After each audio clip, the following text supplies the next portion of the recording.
Hello everyone. Following on from my last video where I mixed all my blues and yellows together, I thought I'd do a similar exercise, mixing all my blues and reds. This is actually the second time I've uploaded this video. The first time a couple of commenters actually made me realise that I hadn't even explained the purpose of the video at the beginning. The purpose being, just like my previous video where I mixed all my yellows and all my blues, in this one I'm going to mix all my blues and all my reds and see what comes out. So it's not supposed to be any kind of tutorial, it's just a simple exercise exploring the colours that I have on my palette and how they work together. So for the reds I'm going to use, first I've got Rembrandt Cadmium Red Medium, which is PR 108. And I've got Magello Permanent Red Deep, which is PR 254. Then Van Gogh Madder Lake Deep, which is PR 264. Magello Rose Madder, which is PR 176.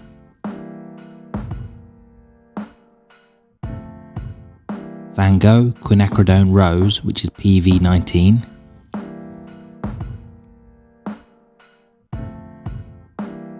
Rembrandt Indian Red, which is PR 101 and PR 264. And finally Magello Red Brown, which is PBR 25.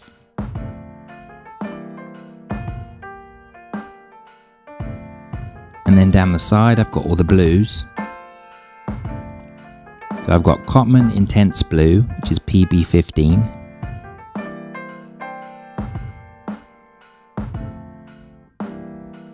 Rembrandt Phthalo Blue Red Shade, which is PB 15.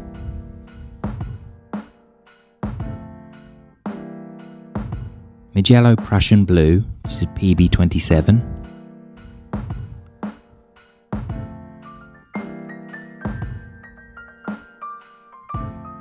Rembrandt Cerulean Blue, which is PB 35, even though I wrote 36 there. Rembrandt Cobalt Blue, which is PB 28.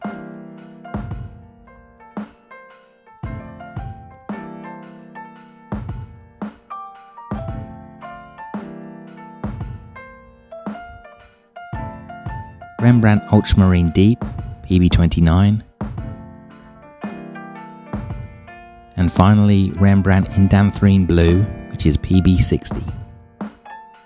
Okay, so we've got a selection of warm and cool reds, warm and cool blues, and a couple of my favourite earth reds.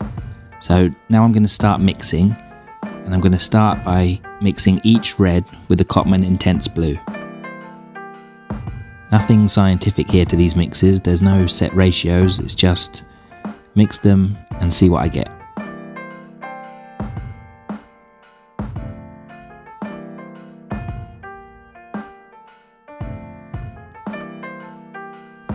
So that's the end of the mixes with the Intense Blue. Let's move on and mix each of the reds with the Phthalo Blue Red shade.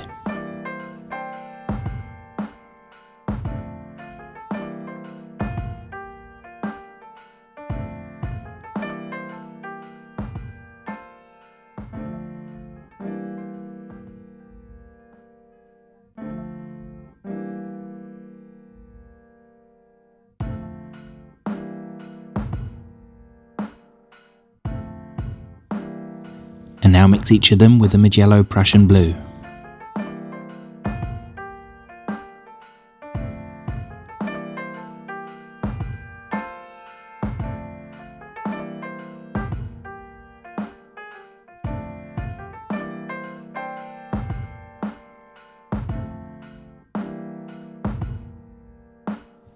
So that's the end of the mixes with the Prussian Blue. So now on to mixing the reds with Cerulean Blue. This one is actually a PB 35, I've mislabeled it as PB 36.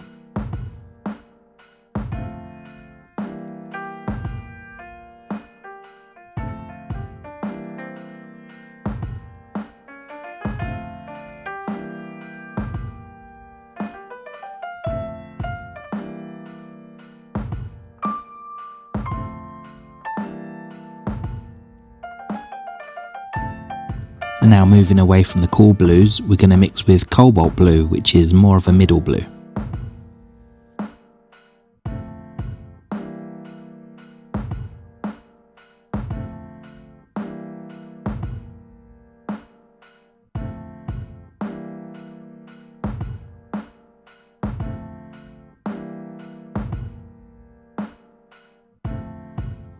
Now we're going to mix each of the reds with a warmer blue, which is Ultramarine Deep.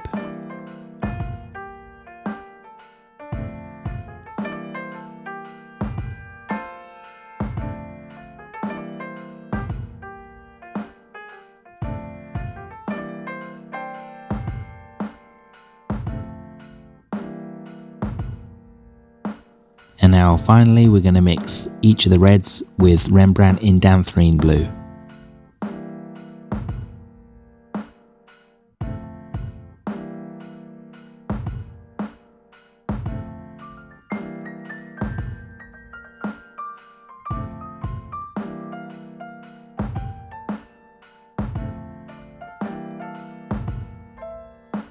So that's the end of all the mixes, and here they are photographed in daylight when completely dry. As you can see, we've got a pretty interesting mix here. We've got violets, purples, greys, grey violets, and even some near blacks. I'm sure that, like most people, when you were young, you were taught that yellow and red make orange, blue and yellow make green, and also that red and blue make a violet.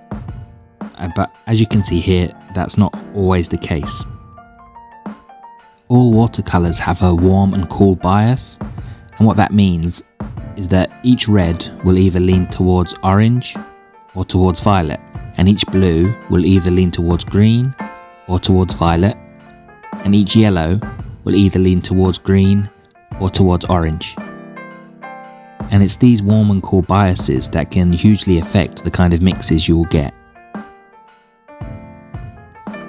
For example, here with the cadmium red medium, you'll see that when mixed with any of the blues you get a very neutralised result, and especially with the cool blues you basically get a neutral grey. The reason for this is that both the warm red and the cool blue are leaning towards the yellow part of the colour wheel, and basically you're pretty much mixing red, blue and yellow together. And I don't know if you've ever tried mixing the three primaries together, but it results in a very neutralised and desaturated mix. And the opposite to that, if you wanted to mix your most vibrant violet, you would use your most violet leaning red and your most violet leaning blue, which in this case is my Quinacridone Rose. As you can see here, it will mix a violet with pretty much any blue, and when mixed with the violet leaning Ultramarine Deep, you get a pretty saturated violet. Of course, if you want it more saturated, you could always use Quinacridone Magenta, which is PR122. I don't have that pigment myself, but I have been told that it does mix a more vibrant violet. Or of course, you could just get a violet pigment on your palette. So what do you do when you need a violet? Are you someone who's happy to mix them from the blues and reds that you already have on your palette? Or do you have an actual violet pigment there? I've never really used a violet pigment on my palette because I just don't think I use violet enough. I can see I would use it if I'm painting flowers maybe, but other than that, yeah, I'll just mix it from my blues and reds. Okay, so that's the end of the video. As I've done the greens and the violets, I think I'm going to go ahead and complete the secondaries and do the same thing for oranges this time with the reds and yellows. So, as always, thank you very much for watching, and I'll see you in the next video. Bye bye.